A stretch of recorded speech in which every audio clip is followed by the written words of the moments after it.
Swami Vivekanandaji, wow, yes. So why is his message still relevant? Well, first the question is, what is Swami Vivekanandaji's message? He had many messages, but the core of his message was stand up fearlessly and serve. Not fearlessly in a pathological, psychotic sort of way, but fearlessly as in the Dharma. We spoke last night about Dharma being that which protects.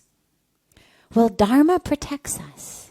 Dharma is that which upholds and protects. So if I'm standing up for Dharma, if I'm protecting Dharma, Dharma will protect me. So stand up fearlessly.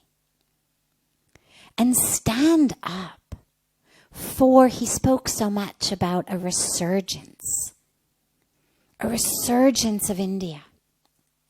And of course that was, 150 years ago. But the resurgence is even more needed today. And it's a resurgence of the traditional, the deep culture of India. When we talk about Sanskriti and Sanskaras, it's a resurgence of that. We've lost so much of our connection to that as we've gotten brainwashed and indoctrinated into believing that, the highest life, the best life, is a life in which I make as much money for myself as I possibly can, in which I've got the highest possible post, in which I've got the biggest possible house. But it's a resurgence of our culture that says abundance is not building a mansion while others live in shacks. Abundance is not eating caviar while others starve. It's a resurgence of the real deep connection to this culture, to the heritage, to the land, to these ancient yet timeless teachings and truths that say your abundance, your fullness, your wholeness, your completeness comes not in how much you can get, but in how much you can give. Not in how much you can acquire and attain, but in how much you can serve. Stand up for that. Stand up to serve values and ethics, integrity, honesty. This is what our world needs today so desperately. If ever we needed real light, real fearlessness in having integrity, in living with integrity, in valuing values rather than valuing valuables. This is the time. It's always the time. But right now I think we stand upon a precipice. A literal one, not just a spiritual one. The spiritual has brought us into the literal. In which, if we don't wake up, because of course in order to stand up you have to wake up. He didn't mean sleepwalk. To stand up you have to wake up. So first we wake up. And then we stand up. For truth. For our connection with the world, for this beautiful, beautiful teaching of Vasudev Kutumbakam, which means the world is a family, which means that how I live, what I speak, what I eat, what I buy, what I wear, the choices I make are ones not only for me, but they're ones whose ripples move throughout the entire world.